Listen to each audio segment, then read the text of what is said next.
Hello guys. तो जैसा कि मैंने पिछले वीडियो में 65 क्वेश्चन नंबर तक करा था, अब आगे का क्वेश्चन हम सॉल्व करते हैं 66 से इस वीडियो में, और ट्राई करते हैं 71 तक सॉल्व करने का। ओके, सो 66 क्वेश्चन को सॉल्व करने के चूंकि ये ऑब्जेक्टिव क्वेश्चन है तो इसके दो वेज तो मेरे को साफ साफ दिख रहा है। एक पहला वे जो इजी पड़ेगा जब आप एग्जाम में बैठे हो, तो इसको डिफरेंशिएट करके चेक कर सकते हो, क्योंकि आप जानते हो कि इंटीग्रेशन रिवर्स प्रोसेस होता है डिफरेंशिएशन का। जैसा कि साइन एक्स का अगर डिफरेंशिएशन कॉस एक्स होता है तो कॉस एक्स का इंटीग्रेशन साइन एक्स होता है। तो इसी प्रकार से अगर इसका इंटीग्रेशन कह रहा है 1/x into x⁻n+1 का इंटीग्रेशन, तो अगर हम मान के चलिए ये इंटीग्रेशन एफ एक्स है, तो अगर d f x by d x निकालते हैं तो ये x into x to the power 1/x into x⁻n+1 आना चाहिए। तो आप एक तरीका से चेक कर सकते हैं, और ये डिफरेंशिएट करना it's like very easy task for this one, because log है। लॉग मॉडुलस आप हटा देना x⁻n+1 और minus log mod of x⁻n, पहला हो जाएगा 1/n हो जाएगा, दूसरा में बस इतना चेंज है, ये हो जाएगा। तो ये एग्जाम में गलती होने का चांस कम हो जाएगा और जल्दी हो जाएगा। बट यहाँ हम दूसरा अप्रोच अपनाते हैं और थोड़ा सा टेक्निकल होके और इसको सेट करते हैं इस एक्सप्रेशन को, और फिर इंटीग्रेट कर देंगे। तो आप देख सकते हैं कि 66 नंबर क्वेश्चन जो दे रखा है 1/x into x⁻n+1। सो इसको मैं लिख सकता हूँ 1/x प्लस माइनस x⁻n-1/x⁻n+1। सो अगर अच्छा, कैसे लिख सकता हूँ अगर मैं इसको कंप्यूट करके देखूँ दिस क्वांटिटी को, तो आप पाओगे कि एलसीएम तो हो जाएगा x इंटू x⁻n+1, और ये हो जाएगा x⁻n+1 माइनस इसमें x का मल्टीप्लाई हो जाएगा, तो x⁻n कैंसिल हो जाएगा 1/। So it's like a partial fraction जो कि यहाँ परफॉर्म कर रहे हैं हम लोग। ठीक है, पार्शियल फ्रैक्शन परफॉर्म किया है हमने और इसको स्प्लिट कर दिया दो टर्म में। और अब आप देखो, integration of this quantity is integration of this. चूंकि इंटीग्रेशन लीनियर होता है ये आपको पता है, तो माइनस साइन पे अलग अलग हो जाएगा। अब पहला का तो आप जानते ही हो, पहला का हो जाएगा log of mod x, minus second का हो जाएगा अगर सेकेंड को सॉल्व करें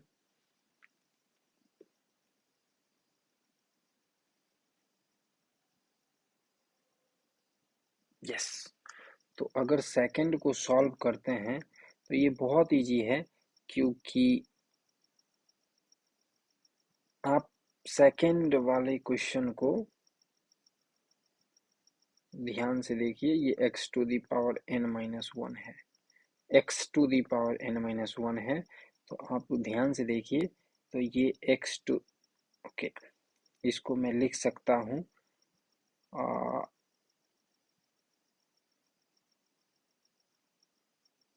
yes, d of x plus x⁻n+1 by x⁻n+1।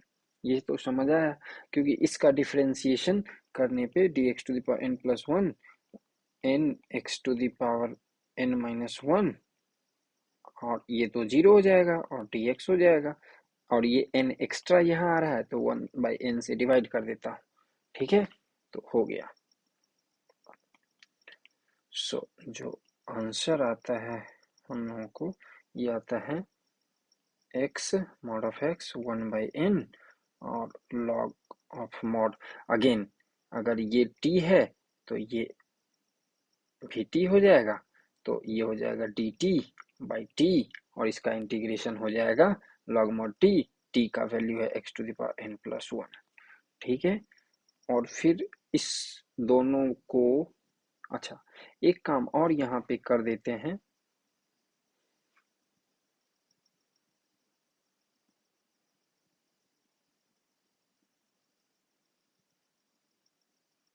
n by N कर दें अगर, log mod of x minus one by n log mod of x to the power n plus one, then आप observe करो तो one by n common आ जाएगा, और इसको लिख सकता हूँ x to the power n, आप जानते हैं n m log n को लिखा जा सकता है log n to the power m।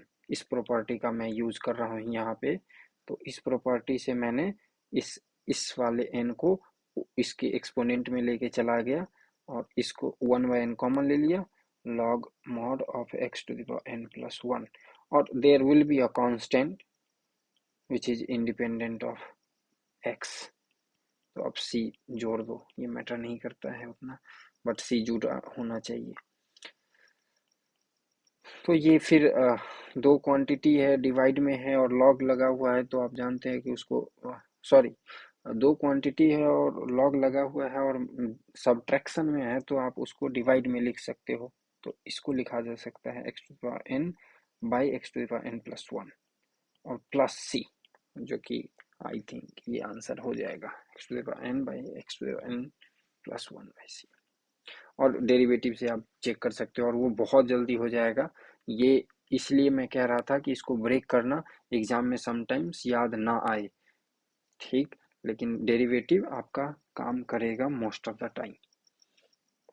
67 number question भी बहुत ही इजी है, कह रहा है डिटर्मिनेंट, तो इस क्वेश्चन को बस मैं कहूंगा एक्सपेंडिंग अलोंग फर्स्ट कॉलम। तो आप डिटर्मिनेंट तो बहुत बेसिक होता है निकालना, तो वन के कोरिस्पोंडिंग जब फर्स्ट एलिमेंट के फर्स्ट रो फर्स्ट कॉलम के एलिमेंट के कोरिस्पोंडिंग जो कि वन है, तो डिटर्मिनेंट हो जाएगा cos x sine y, one into cos x sine y sine x cos y, और minus zero, zero into whatever plus zero into whatever, so it this will not matter. तो आप देख सकते हैं कि आपको जो value आया cos x cos y minus sine x sine y. अब आपको पता होगा कि इसको लिख सकते हैं cos x plus y, so answer हो जाएगा कॉस एक्स प्लस वाई। ठीक है, 68 नंबर क्वेश्चन करते हैं। 68 नंबर बहुत इजी है, d y y d x equal to e to the power x minus y है, x square e to the power minus y. बहुत इजी है, इसको भी मैं कहूँगा आप लोगों को कि ऑप्शन से ही चले जाइए, समटाइम्स ऑप्शन से जाना बहुत इजी होता है। तो यहाँ ऑप्शन से जाने पे फायदा ये होगा कि इधर e to the power x minus y को आप लिख सकते हैं e to the power x into e to the power minus x, और sorry e to the power minus y, और फिर दोनों में यहाँ पे भी एक e to the power y minus y आएगा और यहाँ पे भी एक है, तो उसको उठा करके इधर ले आएंगे नीचे बेसिकली। तो इसको मैं ले सकता हूँ minus y d y by d x equal to e to the power x plus x square. इसको मैं लिख सकता हूँ e to the power y d y by d x equal to e to the power x. अब जो भी function, जो भी ऑप्शन इसको वेरीफाई करेगा, स्टार को, स्टार डिफ्रेंशिएट करने पे स्टार आ जाएगा, वो आंसर हो जाएगा। पहला को डिफ्रेंशिएट करते हैं, e to the power y है तो e to the power y d y by d x, chain rule लगाया मैंने यहाँ पे, और इसमें e to the power x का differentiation e to the power x, x cube का थ्री एक्स स्क्वायर, तो थ्री से थ्री कैंसिल हो जाएगा, एक्स स्क्वायर कॉन्स्टेंट का जीरो हो जाएगा, तो ये हो गया स्टार, तो ऑप्शन ए हो गया। और यहाँ पे देखिए सी बस हटा दिया है, सेकेंड ऑप्शन में सी को जीरो ले लिया है, तो सी तो मैटर ही नहीं किया क्योंकि सी कांस्टेंट होता है, तो सी नहीं मैटर किया, तो ये जीरो हो गया। और जब आपको एक जनरल सॉल्यूशन पता है, तो किसी भी डिफरेंशियल इक्वेशन का जो जनरल सॉल्यूशन होता है और दो अलग अलग सॉल्यूशन अगर है तो उसका डिफरेंस हमेशा एक कांस्टेंट होगा जो इंडिपेंडेंट ऑफ एक्स होगा। आपको पता है एक यहाँ पे आपका एक आ रखा है, तो ये एक डिफरेंट ही सॉल्यूशन है। इस दोनों का डिफरेंस कांस्टेंट नहीं आएगा, ठीक है, तो इसलिए ये ऑप्शन तो नहीं होगा, ठीक है। और यहीं से आप वैसे भी जैसे ही ये दोनों सही हो गया ना, तो आपको इसके बारे में सोचना भी नहीं है, इस ऑप्शन के बारे में सोचना नहीं है, क्योंकि डी ऑप्शन तो आपका ऐसे ही करेक्ट हो गया। तो आपका ऑप्शन नंबर डी इसका हो जाएगा। बहुत इजी है, ठीक है। और आप पुट बी के लिए तो आप फिर से वेरीफाई भी कर सकते हैं, डजेंट मैटर, ऑप्शन बी भी करेक्ट होगा। तो जब ए और बी दोनों करेक्ट है तो one more than one of the above हो गया आंसर, ओके। चेन रूल से d y by d x और e to the power x और x क्यूब का डिफरेंशिएशन 3x² तो x स्क्वायर सिर्फ हो जाएगा, क्योंकि 3 से डिवाइड भी लगा हुआ है और c तो है ही नहीं, तो कोई दिक्कत ही नहीं। सो यह 68 हो गया। 69 बहुत इजी क्वेश्चन है। यहाँ पे दे रखा है 10 inverse 5 minus 10 inverse 3 plus 10 inverse 7/9। बहुत इजी है, इस दोनों को पहले सॉल्व करते हैं।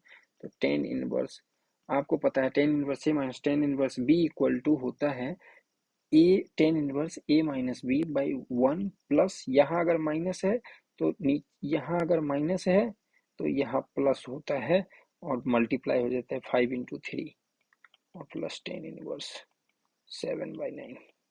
फाइन।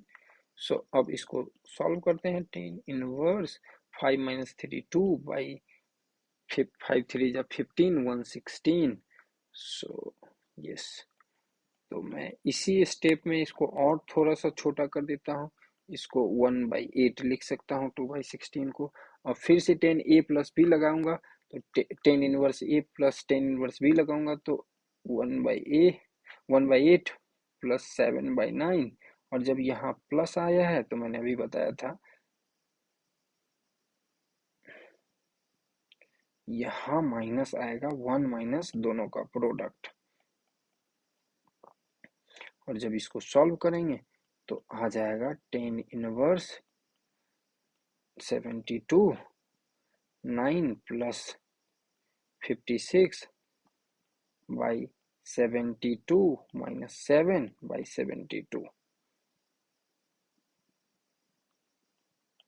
ये हो जाएगा 10 inverse 65 72 72 cancel 65 72 minus 7 that is 10 inverse 1 which is pi/4। आपको पता होगा। गुड। 70 नंबर क्वेश्चन बहुत इजी है। आपको पता है दो ठो कांस्टेंट है ए और बी, दो ठो आर्बिट्रेरी कांस्टेंट है, तो डिफरेंशियल इक्वेशन जो आएगा वो दो ऑर्डर का आएगा। बस इसको आप दो बार डिफरेंशिएट कर दीजिए और एलिमिनेट कर दीजिए ए और बी को।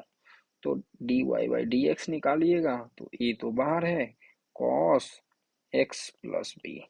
फिर अगेन डिफरेंशिएट कीजिएगा d y by d x, तो माइनस ए साइन का कॉस का माइनस साइन होता है, डिफरेंशिएशन पता होगा। अब आपको पता है ये वैल्यू तो y है, तो ये माइनस ऑफ y हो जाएगा। This implies that d2y by d x square plus y equal to 0। तो ऑप्शन सी नंबर करेक्ट हो जाएगा। 71 पे चलते हैं। तो ये दे रखा है हाइपोथेसिस में कि sine pi cos theta equal to cos pi sine theta, और आप जानते हैं कि साइन और कॉस इक्वल होते हैं जब वो पाई/4 पे हो, या पाई प्लस पाई/4 पे हो, या पाई 2 पाई प्लस पाई/4 पे हो, या n पाई प्लस पाई/4 पे हो, जहाँ n इंटीजर से आता है। तो मैं इसको लिख सकता हूँ कि जो एंगल एक, चूंकि दोनों तो सेम के इक्वल है, तो pi cos theta equal to n pi plus पाई/4।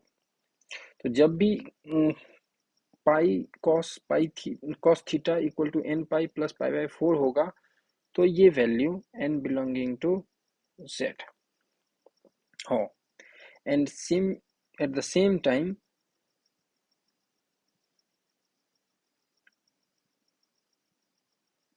यहाँ से थीटा निकाल के और इसमें पुट प्लग कर दीजिएगा तो दोनों वैल्यू सेम हो जाएगा। तो जब भी pi cos theta equal to n pi plus pi by 4 होगा तो ये दोनों वैल्यू आपस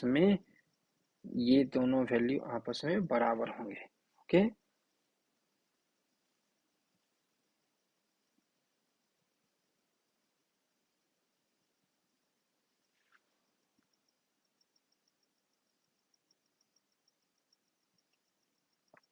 पाई plus sine theta equal to n pi plus pi by 4 at the same time ये भी होना चाहिए।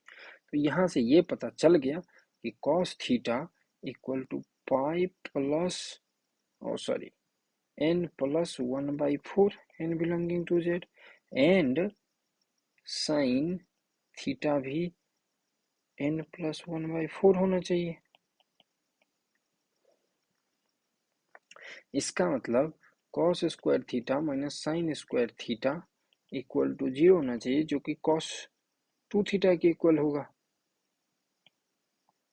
अब पहला ऑप्शन ए 1/2 cos इनवर्स 1/4 है।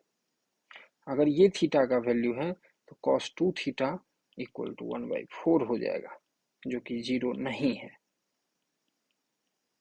तो ऑप्शन ए गलत हो गया। Option B,